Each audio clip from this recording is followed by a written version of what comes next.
Hi there. Welcome back to another episode of Sacred Wild Man.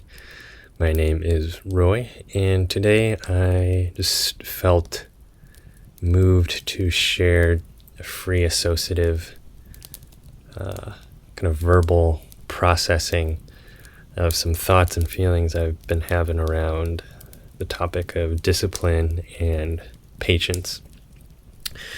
And really, this has been inspired by, I think, a lot of 2020, the events of 2020, and how they have stirred up different feelings, different experiences, and just learning to adapt to all the chaos and the changes in this year.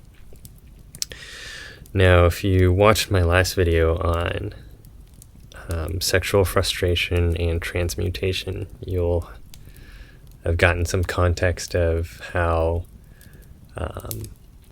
basically that frustration came from feeling really boxed in and muzzled in 2020. It just feels like things are very stagnant and progress is kind of just like swimming through molasses. And it becomes pretty discouraging at times. I've noticed myself more prone to being in patterns of apathy and I don't know, just almost like going through the days without a regard for the essence of time, or a broadened perspective. It just seems like there's sort of a haze and not quite tunnel vision per se, but more so of a haze, rather than this broadened perspective as if you're on the edge of a cliff overlooking this vast ocean, where your perspective of the horizon is just widened, and there's a sense of openness and freeness, and possibility. It's been hard to tap into that feeling, and it's been more just like somewhere down in a sewer or a dark tunnel, and just seeing 6 inches in front of your face. That's the only thing that you can see. And through this experience, just feeling stuck, apathetic, even in the dissociative haze, I've begun to think more about the mundane, monotonous things one can do that I don't often think about. For example, cleaning the house, taking out the trash, doing the dishes, exercising, movement, spiritual practices, be that meditation or qigong, things like that, have taken on a different feel. It's very much a different way of relating to myself, because I think in Western culture, and probably other parts of the world too, but especially in Western culture, there's this linear fixation on growth and progress. It's that you're just consistently making progress. Today you lifted 20 pounds, tomorrow you're going to lift 25, and the next 30, 35. And it's easy to build this picture of it has to be steady growth, rather than a lot of ups and downs with an ultimate trajectory of perhaps moving up. But it's not like a very linear line, but more of a jagged, up and down, scattered line. And what has been most inspiring to me during this time has been people who stick to and do the most mundane and monotonous things. Whether they do that out of a sense of necessity with perhaps a sense of annoyance, or they truly just enjoy doing some of those mundane and monotonous things, I'm beginning to see the value of patience in the very discipline of staying steady in those seemingly mundane and monotonous things. Washing the dishes, cooking the same meal day after day, taking out the trash, cleaning the house. There's a couple of quotes that I've heard that speak to this. One where Morgan Freeman talked about, the bus comes every day. And although he was speaking to it in more of a context of, there's always an opportunity, there's always a chance things continue to move on, and not being hung up on things. In my mind right now, I'm thinking of those bus drivers, who drive the same routes day after day after day. Or monks, monks who spend most of their day, in meditation, prayer, just this droning sense of repetition day after day after day. Another quote I think of is David Goggins, where he talks about he believes, I believe in patience, and that he can watch a piece of grass grow for 20 years. And there's something beautiful about that kind of patience and trust and enjoyment of the droning, mundane, day-to-day things. And as I listen to some of these people share their stories and their experiences of that, whether it's monks, David Goggins, or Jocko Willink, also an ex-Navy SEAL, who I believe on his Instagram every day posts an image in the morning of when he wakes up, and it's always around that 4 a.m., 4:30 a.m. range. I'm posting that photo every single day. It reminds me of the yin power, or this soft power. You can think of it as water dripping on stone. And if you look at it every single day, it's not like much happens.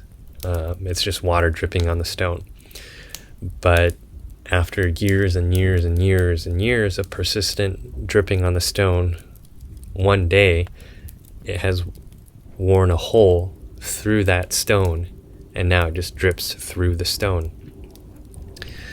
And there's, I don't know, I guess some sort of gritty beauty to that. And some aspect of it feels painfully beautiful, because I know in my own life it's not something that I've quite fully appreciated. And especially as our society and culture becomes ever more inundated with this sense of immediacy and instant gratification, technology and social media getting faster and faster and faster. It's no longer about patience, but it's about sound bites, how fast you can capture people's attention, and how much emotion you can charge that message with to get a reaction from other people. Movies, thinking about the change in movies, how before there was more time for storytelling and character development, slow moments in the movies. But now it's just boom, boom, boom, action after action after action, sexual tension, sexual arousal, action, action, action, guns, flashes, loud noises. And it captures people's attention, but it, on the flip side, I think decreases the capacity for people to be able to be present and patient with the actual pace of real life. Plants, some plants really quickly reflect changes in response to, water, sunlight, wind, what have you. But some others, it's a lot harder to see those immediate changes. So, for example, I have some snake plants at home, and I cut off part of them to plant and grow another separate snake plant. And it was probably about 6 months before I saw any new sprouting. And in that period, I was like, I don't know if this thing is even alive anymore. I don't know if this is even going to grow. But I continued to water it intermittently, with some sense of like, I'm open to seeing what'll happen. And eventually, something did happen. Newness came. But for the period of 6 months, it was unseen. Activity was happening in the darkness beneath the soil, but not to my eyes. I couldn't tell that there was something happening. It was just a simple openness and some degree of open-handed, non-attached trust in that, something could happen from this. And, tying this back to the previous bits of just mentioning like movies, the pace, and people's attention spans, this sort of video, audio, however long it goes, or other videos I've made, I think they've all been upwards of 10 minutes or longer. They aren't really videos that I think people now have enough attention to care to watch or listen. But interestingly, on the flip side, I also see, a number of people who do prefer longer format videos,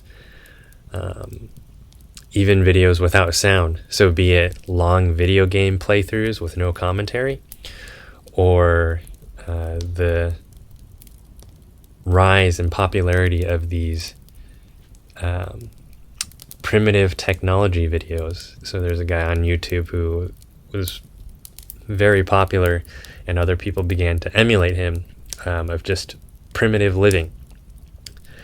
And there's just some level of peace, it seems, that people reflect in the comments of like, I'm tired of the fast-paced day-to-day of my job and life, and when I come here to watch these people out in the wilderness building bricks and little huts out of mud and clay, I just feel at ease. And so I think there's a part of us that desires that sense of peace and tranquility and being able to slow down, at the same time that we have this sense of fear of missing out and wanting to stay up to date with all the current events and be caught up.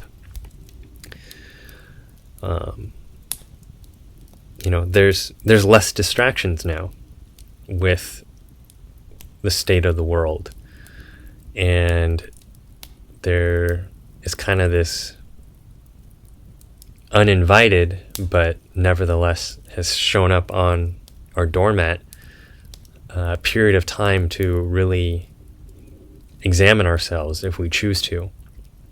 And thinking about all these patient practices of the water that drips on the rock monotonously day after day after day, or Bruce Lee talking about, not fearing the man who knows 10,000 kicks, but fearing the man who has practiced one kick 10,000 times. There's a new way in which we can relate to ourselves in this period of kind of a timeout and with less distractions. Although people might be trying to find more distractions to avoid having to sit with this frustration, this depression, this angst. And so I think this is where it comes down to some of those mundane practices becoming a very powerful spiritual practice, a very powerful type of soft power, yin power, that many are not quite used to. So instead of the, I'm going to go to the gym and do some intense, whether it's CrossFit or heavy lifting, there's a sense of immediacy of like, I'm strong, I'm lifting all this weight, I'm feeling alive because of all this activity. This yin power is the one that I think oftentimes probably is even more difficult to handle than some of that heavy lifting, more yang, explosive power. Classic example being, hardened Navy SEALs who do so well in high stress situations, but crack under the loudness and chatter of their own minds. So you think about solitary confinement, and how people can just go crazy in solitary confinement. That's kind of where we are globally with lockdowns and people just having this sense of like, I can't deal with this restlessness. And that is where that soft yin power comes in, to be able to, in this case, yourself being that stone, having water just constantly at a steady pace drip on you. And it doesn't stop. Same with your mind chatter. It just goes and goes and goes. And you can either fight it, which creates more angst, more frustration, or you can begin to surrender to it and ease into it with a sense of acceptance of like, okay, this is here. And how do I let this water continue to drip on me without cracking under the pressure? And this is where I think we can discover something new about ourselves. If you think of some of these mundane practices of doing the dishes, watering plants, or taking out the trash, etc., etc., etc., there's different states, emotional states in which we can do them. You can wash dishes angrily, you can wash dishes joyfully, and on it goes. And whatever happens with the dishes, the experience of washing the dishes reflects something back to you. It's like you're relating to yourself in different multi-dimensional ways rather than just the same old two-dimensional way. If you wash the dishes and it slips from your hand and it breaks, what was going on right before that happened? Perhaps your mind wasn't fully there and you were thinking about something else, or you were incredibly angry and it slipped from your grasp because you were grasping it so tightly in the soap and it slips out. And so instead of looking at some of these mundane day-to-day tasks as something that's just droning and useless and better reserved for, something automated to take care of them, use them as an opportunity to relate to yourself in a different way. Be curious about what that process might reveal to you that you wouldn't have otherwise discovered. So it becomes a moment-to-moment type of meditation. One other quote that I think of is from Adam Misner, who's a Tai Chi practitioner, who talks about, he was answering some Q&As about practicing Tai Chi forms, and he said that the purpose isn't for you to perfect the form, the purpose is for the form to perfect you. And I think this is something that I've experienced more and more as I've began to better tolerate the mundane practices of, okay, I'm going to wake up at this consistent time. I'm going to, plan out some goals for the day, whether it's a small goal or a larger goal. But starting just with a small one, like, okay, I'll clean one thing every day. And it doesn't seem like much, but it builds up over time, just like the water that's dripping on the stone. And there's something I can observe about myself in each of those activities. Like, oh, wow, I'm really not present right now. And I'm thinking about all these different things. And I've just been, oh, wow, now I've just been brushing my teeth for 5 minutes, right? These moments where I can slip into autopilot, and you yourself might have noticed this happening.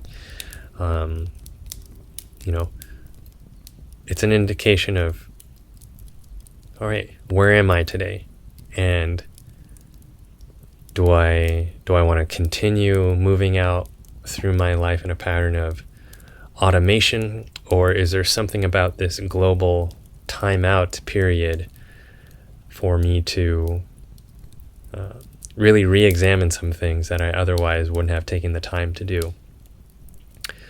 And so whatever those activities may be for you, my encouragement would be to select just a few, something that you'll be consistent in every day, that is also a moment for you to be present and check in with yourself. So it could be when you're brushing your teeth, it could be when you're taking a shower, or it can be some small intentional goals. If it's a job, like, okay, I will put out a new resume to some job every other day, or I will clean one thing in the house a day, or I will read one chapter a day. Something that creates a sense of, okay, there's a little bit of progress. Being able to take those small steps as something worthwhile and significant, and noticing what your reactions are to that, whether it be a response of like, this is stupid, this isn't worth my time, I'd rather see immediate results right away from some big action, so I want to read the whole book in a day. Or perhaps you notice a reaction of, hey, this isn't so bad. This is progress, and this is 5 pages more than where I was yesterday, or a resume more than I was 2 days ago, or one corner of the house cleaner than it was a week ago. Taking these small, victories and just peeling off these layers of the onion and seeing how your relationship with yourself changes. Because again, it isn't ever anything really about the external, like, the world hates me, or this is bad, that's bad. But there's always a reflection of ourselves to see in the results of what we produce, or how we relate to our surroundings, be it people or inanimate objects. So that's just some free associative thoughts that I've had on the value of patience and consistent disciplines. Perhaps something that's lost its value over time, but may be making its way back for people who have taken the opportunity to slow down, sit with the frustration, sit with the angst or depressed feelings, and use that as an opportunity to continue to mold and smooth out their rough edges. Again, that imagery of water just dripping on that stone over and over and over. So that's all I have for now. If you enjoyed this video, feel free to share it, or share any comments below of how you were impacted by it, any thoughts you have on this take on discipline, consistency, and patience. And I wish you all the best for the remainder of 2020 and moving forward into 2021. May it be a time that gives you growth in unexpected ways. And I'll see you next time.